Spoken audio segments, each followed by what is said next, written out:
4. 형과 이야기를 주고받던 때 레윈의 마음을 차지한 자기 개인의 일이란 다음과 같은 것이었다. 바로 지난해의 일인데 어느 날 그는 풀베는 장소에 나갔다가 마름에게 한바탕 화를 내고는 언제나와 같이 자기 마음을 진정시키는 수단으로서 한 일꾼한테서 낫을 달래가지고 손수 풀을 베기 시작하였다. 이 작업은 무척 그의 마음에 들어 그 후에도 몇 번 그는 베어보았으며 나중에는 자기 집 앞에 있는 목조장을 모두 자기 손으로 베어버렸다. 그래 올해에는 이른 봄부터 벌써 농군들과 같이 며칠이고 종일 풀베기를 하리라 계획을 세우고 있었다.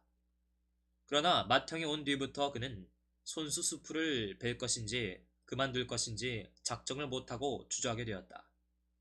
며칠씩이나 형을 진종을 혼자 내버려두기가 그는 미안하였고 또 한편으로는 그런 일로 하여 형이 자기를 비웃지는 않을까 하는 걱정도 있었던 것이다. 하지만 목초장을 돌아보는 사이에 지난번 풀베기에 흐뭇하던 인상이 다시금 되살아나 그는 꼭 풀베기에 참가하리라고 이제는 거의 결정하다시피 하였다. 형과의 논쟁이 있은 후 그는 다시금 자기 계획을 상기하였다. 육체적인 운동이 필요하다. 그렇지 않다간 나는 아주 성질을 버리고 말겠어.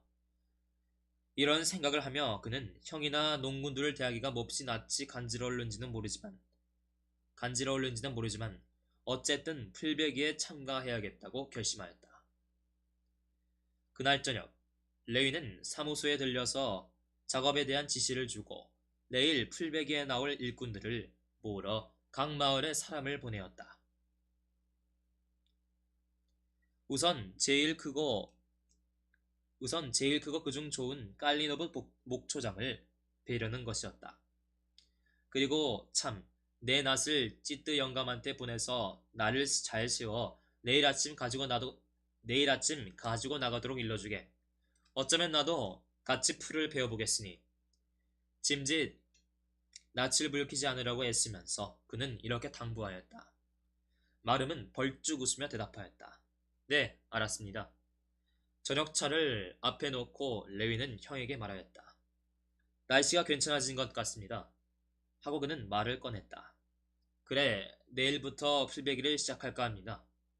나도 풀베기를 아주 좋아한다. 하고 세르게이 이와노위치가 대꾸하였다.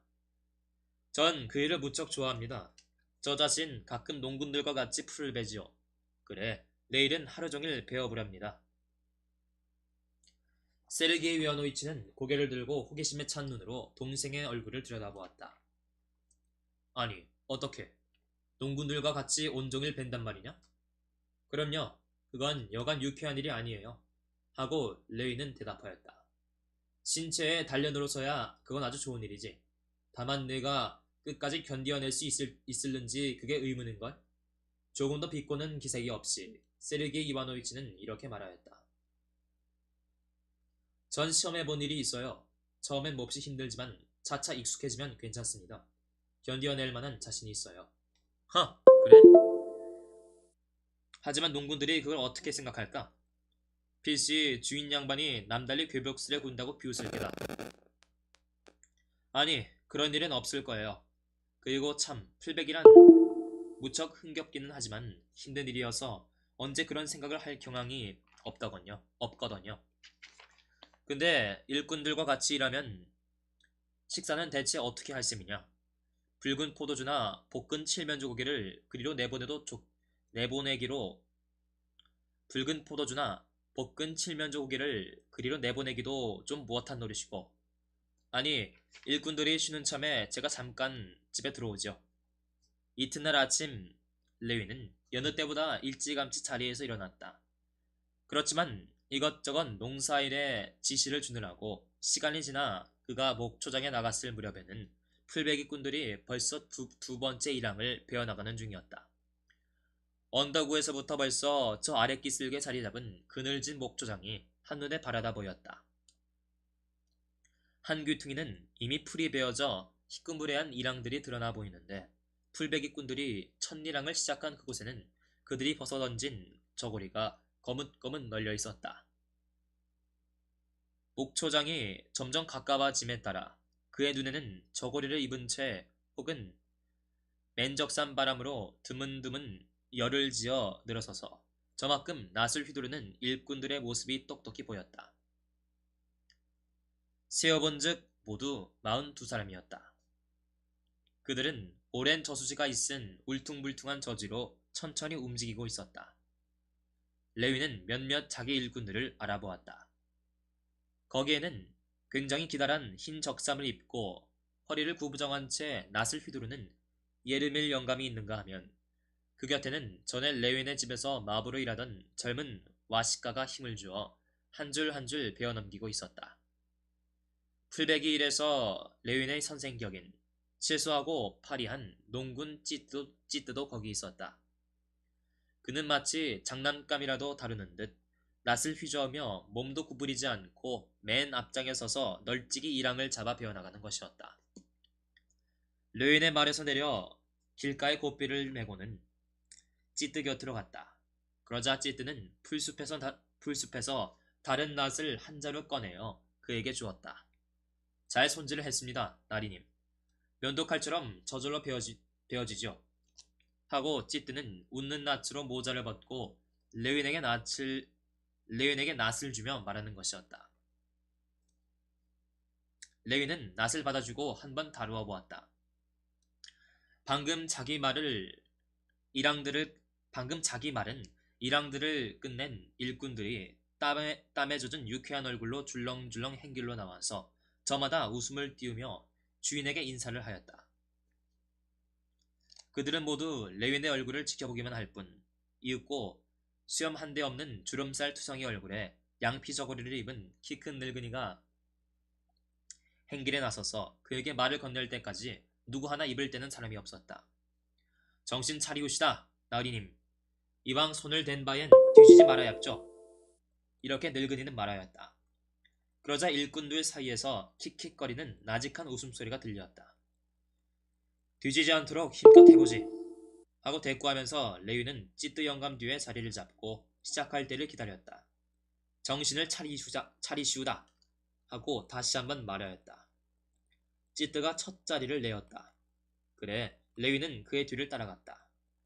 마침 거기는 길가여서 풀기장이 짧은 데다가 레위는 오래간만에 하는 풀백이라 손이 서툴고 또 일꾼들의 시선이 자기한테로 쏠리는 게 저욱이 쑥스러워 처음 얼마 동안은 힘을 주어 낫을 후려치기는 하는데도 풀이 잘 베어지지를 않는 것이었다. 그의 등 뒤에서 일꾼들의 말소리가 들려왔다. 낫을 주는 식이 틀렸군. 손잡이가 너무 올라가는걸. 저것 보지. 저렇게 몸을 구부리고서야 어디 하고 한 사람이 말하자 팔꿈치에다 더 힘을 주시우다 하고 다른 사람이 참견하였다. 괜찮으니 일 없어. 차차 이거지지 않으시리 하고 로인이 말을 이었다. 이젠 나가기 시작하시는군. 근데 이랑을 그렇게 넓게 잡으셨다간 이내 기운이 빠집니다, 주인님. 너무 덤벼치지 마시우다. 베어나간 자리를 좀 보시오. 그렇게 날림식으로 일을 했다간 이왕에 우리 농군들은 단단히 경을 치르곤 했습죠. 풀은 차차 부드러워졌다. 그래 레위는 뒤에서 하는 말에 귀를 기울이면서도 한마디 대꾸도 없이 될수록 맵시 있게 풀을 베려고 애쓰면서 열심히 찌뿌의 뒤를 따랐다. 그들은 한 100보가량 지나갔다. 찌뜨는 조금도 피곤한 기색이 없이 일손을 멈추지 않고 그냥 앞으로 피어나갔다. 그런데 레위는 벌써 자기가 끝까지 견디어내지 못할 것만 같아 은근히 겁이 나기 시작하였다. 그처럼 온몸이 지쳤던 것이다. 그는 자기가 전 먹던 힘까지 짜내어 가까스로 낫을 휘두르고 있음을 느끼었다. 그래 그는 찌뜨에게 청하여 잠깐 일손을 쉬리라 결심하였다. 그런데 바로 이때 찌뜨는 스스로 멈춰서더니 허리를 굽혀 풀을 한 움큼 쥐어뜯어가지고 낫을 한 번 쓱 닫고는 나를 갈기 시작하였다. 레위는 허리를 쭉 펴고 후 한숨을 몰아쉬며 뒤를 돌아다 보았다. 그의 뒤를 따르던 농민도 분명 그만 못지않게 몸이 피로하였던지 레윈 있는 데까지도 채 못 미쳐서 이내 일손을 멈추고 낫을 가기 시작하였다. 찌뜨는 자기 낫과 레윈의 낫을 모두 갈았다. 그리고 나서 그들은 다시 앞으로 베어나갔다. 그 다음도 역시 마찬가지였다. 찌뜨는 여전히 일손을 멈추지 않고 조금도 피곤한 기색이 없이 계속 낫을 휘두르며 나갔다. 레위는 바싹 정신을 차리고 뒤떨어지지 않으려 애쓰며 그의 뒤를 따라갔다.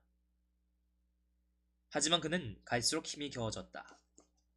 그러다가 나중에는 이미 한 가닥 힘도 남지 않은 듯이 느껴지는 그런 순간이 닥쳐왔다. 그러나 바로 이런 순간에 찌뜨는 걸음을 멈추고 낫을 가는 것이었다. 이렇게 그들은 첫 일항을 끝내었다. 레윈에게는 이 기다란 일항이 각별히 힘이 들어 보였다. 하지만 그 대신 드디어 일항이 끝나 찌뜨가 낫을 어깨에 둘러매고 벤자리에 남아있는 발자국을 따라 천천히 돌아가는 뒤로 레윈 역시 자기가 벤자리로 돌아갈 때에는 얼굴에 땀이 비오듯 흐르며 코끝으로 방울방울 맺혀 떨어지고 뒷등이 온통 물독에 잠갔다 꺼낸 것처럼 흠뻑 땀에 젖어 있었음에도 불구하고 그는 더없이 기분이 상쾌하였다. 무엇보다도 특히 그를 즐겁게 하여 준 것은 그만하면 능히 견디어낼 수 있다는 자신이 생긴 그것이었다. 그러나 자기가 배워놓은 일항이 고르롭지 못한 것을 보자 그는 즐겁던 마음이 얼마간 흐려지기는 하였다. 될수록 팔을 적게 놀리고 온몸으로 일을 해야겠는걸? 마치 줄을 쥐고 베어나간 듯한 곧바른 찌뜨의 일항과 여기저기 되는 대로 풀이 널려있는 고르롭지 못한 자기 일항을 비교해보며 그는 속으로 생각하였다. 첫일항은 찌뜨가 각별히 속도를 가하여 잽싸게 베어나갔다는 것을 레위는 짐작하였다. 필시 주인의 힘을 시험해보려고 그런 것이리라. 게다가 또 일항도 유달리 긴 것이었다. 그 다음 일항들은 보다 퍽 헐하였다. 하지만 그래도 역시 레위는 농군들에게 뒤떨어지지 않기 위하여 있는 힘을 죄다 짜내지 않으면 안 되었다. 그는 일꾼들에게 뒤지지 말고 될수록 더 잘 일을 하려는 오직 한 가지 생각뿐이었으며 또 그 밖에는 아무것도 바라지를 않았다. 그는 다만 서벅거리는 낫소리가 귀에 들리고 자기 앞에서 성큼성큼 걸어나가는 찌뜨의 꼿꼿한 모습과 반원형을 그리며 널려진 풀과 난날의 좌우로 물결치며 천천히 쓰러지는 풀이나 들꽃송이 그리고 거기까지 다다르면 드디어 휴식이 닥쳐올 앞쪽의 일항 끝머리가 눈에 보일 뿐이었다. 그것이 무엇인지 또 어디서 오는 것인지 미처 알아차리지도 못한 채 작업 도중에 그는 벼랑간 화끈 달아오르는 땀에 뜬 어깨에 무엇인가 시원스레 상쾌한 기운이 스치는 것을 느끼었다. 낯을 갈 참이 되어 그는 하늘을 우러러 보았다. 어느새 시꺼먼 비구름이 낮추 드리워 국달한 빗방울이 떨어지는 것이었다. 몇몇 일꾼들은 카프단, 러시아의 옛 남자용 긴 상의의 일종을 벗어놓은 곳으로 가서 그것을 주워 입었다. 하지만 그 밖의 사람들은 레윈처럼 상쾌하기 그지없는 시원한 수납비 아래서 즐거운 듯 어깨를 움츠릴 뿐이었다. 한 일항 또 한 일항 풀베기는 계속되었다. 긴 일항, 짧은 일항, 풀이 길찬 일항과 보잘것없는 일항도 가지각색이었다. 레위는 전혀 시간에 대한 관념을 잃어버려 때가 이른지 늦었는지 통분간 알 수가 없었다. 그의 작업에서는 이제 그에게 커다란 만족을 가져다준 일종의 변화가 일어나기 시작하였다. 한창 작업을 하는 사이에 그는 가끔 자기가 무엇을 하고 있는지를 잊어버리며 일하기가 한결 허해지는 그런 순간이 닥쳐오는 것이었다. 바로 이런 순간에는 그의 일항은 거의나 찌뜨의 그것처럼 고르럽고 규모 있게 베어졌다. 그러나 자기가 무슨 일을 하고 있다는 것을 다시금 의식하며 될수록 훌륭히 일을 하려고 애를 쓰기 시작하자 즉시로 그는 작업이 더없이 힘겨움을 느꼈으며 동시에 일항도 서투르게 되어버리는 것이었다. 한 일항을 더 끝마치고 나서 그가 다시금 새 일항을 시작하려는데 찌뜨는 일손을 멈추고서 로인 곁으로 가더니 무엇인가 수군수군 이야기를 하였다. 그들은 저마다 해를 쳐다보았다. 대체 무슨 공론을 하는 것일까? 그리고 어째서 새 일항을 시작하지 않는 거야? 하고 레이는 혼자 생각하였다. 그는 일꾼들이 벌써 4시간 이상이나 내적 풀을 베었고 이제는 식사를 할 시간이 되었다는 것을 미처 짐작 못하였던 것이다. 조반을 먹어야지 나리님 하고 로인이 말하였다. 아니 시간이 그렇게 됐나? 그럼 조반을 하세. 레이는 찌뜨에게 낫을 맡기고 까프단을 벗어놓은 자리로 빵을 가지러 가는 농군들과 함께 베어진 풀들이 약간 비에 젖은 기다란 이랑들을 가로질러 말 곁으로 갔다. 그러자 여기에서 비로소 그는 자기가 일기를 예견하지 못하고 목초를 비에 적셔버렸다는 것을 깨달았다. 목초를 버리게 됐는걸? 하고 그는 말하였다. 일 없으다 나리님. 굳은 날 베어서 맑은 날 거두랬답니다. 이렇게 로인이 대꾸하였다. 레이는 말고삐를 풀어가지고 집으로 커피를 마시러 돌아왔다. 세르게이 이와노이치는 방금 자리에서 일어난 참이었다. 형이 옷을 갈아입고 식당에 나오기도 전에 레이는 커피를 마셔 치우고 다시 풀 베는 곳으로 나갔다. 네, 이걸로